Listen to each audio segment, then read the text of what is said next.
안녕하세요. 쉽고 편리한 게 언제든지 우리의 주머니를 털어간다라고 생각하면 맞겠습니다.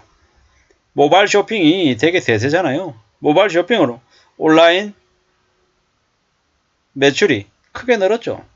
실제로 온라인 유통에서 모바일 쇼핑의 비중이 70%가 넘은 지가 꽤 됐습니다. 최근에는 이 모바일 핸드폰으로 인터넷 배킹도 수월하게 되죠. 주식도 사고 파는 게 쉽고요. 코인도 바로바로 살 수 있고 대출도 쉽게 할 수 있고 이러한 부분들이 되게 쉽죠. 주식 사는 것도 파는 것도 채권 사고 파는 것도 대출하는 것도 이 모바일 핸드폰으로 너무 쉽게 됩니다. 그러니까 이러다 보니까 꽤 많은 문제들도 생기죠. 쉽게 돈 넣고 빼는 게 편리함이 우리의 자산을 언제든지 빼앗아 갈 수 있다는 겁니다. 잠깐 이렇게 뉴스 보다 혹해가지고 샀어요. 뭐 5% 10% 손실 또 사고 팔고 이래저래 하다 보면 순식간에 반토막 나고 다 날아가는 경우도 부지기수다라는 겁니다. 너무 많은 일들이 벌어졌습니다. 누가 그렇게 만들었습니까? 그래도 된다고 누가 얘기했냐라는 거죠. 앞으로 어떻게 되겠습니까? 앞으로 그런 일들이 계속 벌어지겠죠. 정신 바짝 차리고 살아야 됩니다. 조심해야겠죠.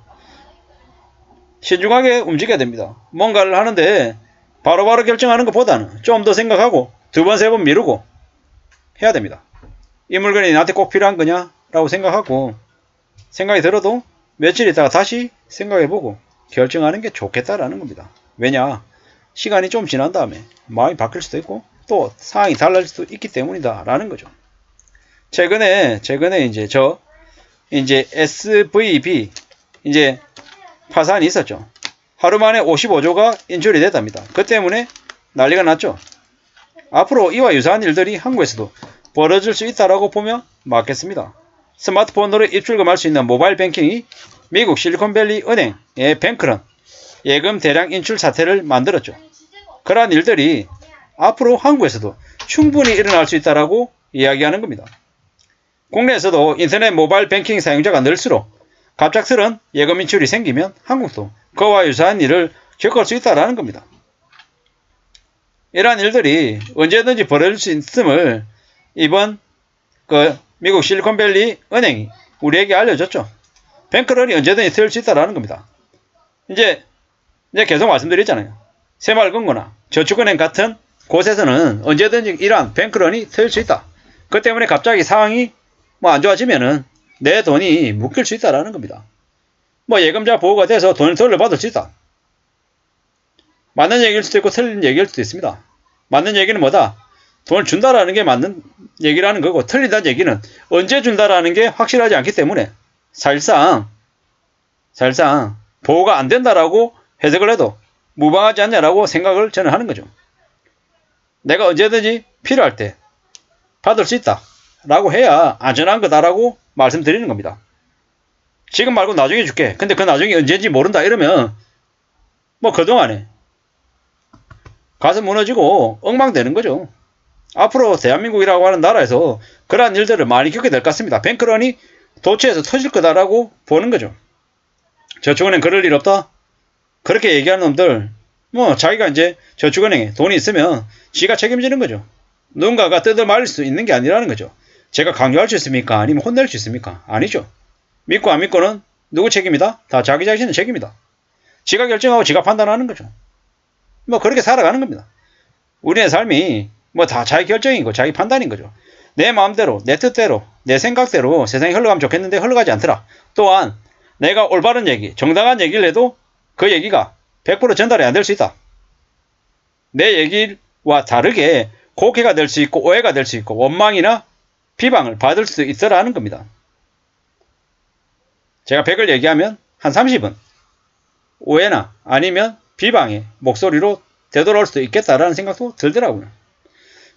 이제 쉽고 편리하고 빠른 게 우리 생활을 모두 다 좋게 만드는 건 아닌 것 같다라는 겁니다. 빠르고 쉽고 편리한 게 언제든지 충격으로 순식간에 무너지게 만들 수 있다라는 겁니다. 참 무서운 얘기죠. 취급 준비율 BIS 비율이 10%랍니다. 은행이 망하는 이유는 자금이 부족해서가 아니고 공포심으로 한꺼번에 인출이 몰려서 뱅크런이 되면 파산할 수 있다는 겁니다. 과거에는 대기번호 받고 은행 계좌에 가서 줄 서서 기다렸지만 지금은 모바일 뱅킹이다 보니까 부실 은행 뉴스 같으면 그냥 며칠 만에 망할 수도 있다라는 겁니다. 참 무서운 얘기죠. 이런 거 보면 함부로 대출이나 아니면 출금이나 이런 것들이 모바일로 되는 게 조금은 좀 고민될 필요가 있지 않겠냐 라는 생각도 사실 들더라고요. 대출을 그냥 모바일로 비대면으로 가능하다. 그러면은 사기 사건에 연루가 돼서 보통 사람들이 자기가 빌리지도 않았는데 다른 누군가가 명의를 도용해가지고 내 핸드폰을 이용해가지고 내 지문을 이용해가지고 대출을 낼 수도 있는 거 아닌가 라는 생각이 들더라는 거죠. 앞으로 우리가 살아가는 삶이 얼마나 힘들지 얼마나 충격적일지는 계속 두고 봐야 될 것 같습니다. 함부로 믿어서도 안 되고 함부로 안전하다라고 믿으면 안 될 것 같습니다. 내 돈은 내 손에 쥐어져 있을 때 내 돈인 거지 남에게 가 있으면 언제든지 내 것이 아닐 수도 있다는 사실을 명심해야 될 것 같습니다. 대한민국이라고 하는 곳에서 저와 유사한 일이 충분히 벌어질 수 있다. 새마을금고나 저축은행이나 뭐 수협이든 축협이든 이런 쪽도 못 믿는다라고 봐야 되겠습니다. 뭐 농협중앙회 이런 것은 가능하죠. 그리고 5대은행 가능하고요. 그 아닌 곳은 사실상 안 믿는 게 좋겠다라는 겁니다. 지금처럼 부실이나 부도나 파산이 이제 계속 회자되고 얘기 나오고 있는 시점이기 때문에 더더욱더 그러하다라는 겁니다. 대한민국의 GDP 대비 가계대출이 3,000조랍니다. 전세금 포함하면요. GDP 대비 뭐 150%, 160%라고 얘기하죠. 이게 정상이냐고요? 정상이 아니죠. 꽤나 심각하고 꽤나 우려스러운 상황입니다. 그런데도 대한민국에 경제위기가 안 온다라고 떠들어낸 놈들이 있습니다. 저한테 그렇게 얘기한 놈도 있죠. 대한민국에 경제위기 안 오고 그냥 잘 넘어가며 당연히 책임질 거냐고 이렇게 얘기해요. 저한테. 미친놈이죠. 개토라입니다. 제가 이러한 얘기들을 하는 이유가 뭐겠습니까? 제가 제 자신하고 이 영상을 들어주시는 분들께 지금 경각심을 가지고 매우 이 힘들고 어려운 현실을 조심하고 대비할 필요가 있다라고 이야기하는 거죠. 제가 책임질 것 같으면 제가 대통령이어야 되고 국무총리여야 되고 경제부총리여야 되죠. 그리고 저한테 적어도 그렇게 물어본 놈들 저한테 뭐 10원이라도 100원이라도 뭡니까? 저한테 뭔가를 내놓습니까? 그런 거 없죠. 그냥 입만 들고 와가지고 그렇게 얘기한 놈들이죠. 제가 그 놈들한테 돈을 10원 100원도 바라는 것도 없고 그냥 저는 제 마음대로 그냥 제 하고 싶은 얘기를 하면서 합니다. 그러려고 지금 하는 거고. 그러니까 그렇게 함부로 와서 얘기할 놈들은 아예 그냥 안 들으면 되는 거고 아예 그냥 딴 데 가서 놀라는 얘기를 하고 싶은 거죠. 앞으로 한국의 경제위기나 어려움들이 닥친다라는 걸 현실로 생각하고 대비하자라고 공감하는 분들만 영상을 듣고 얘기하는 게 좋을 것 같습니다. 또라이 같은 놈, 투기하려고 한 놈들은 이 영상하고 안 맞는 놈들인 거죠.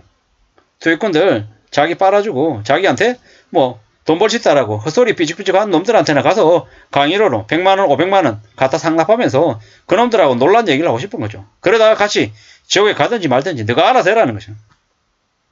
정상적인 사람, 평범한 사람들, 삶을 중요하게 생각하는 사람들만 앞으로의 경제위기 때 살아남을 것 같습니다. 이상입니다.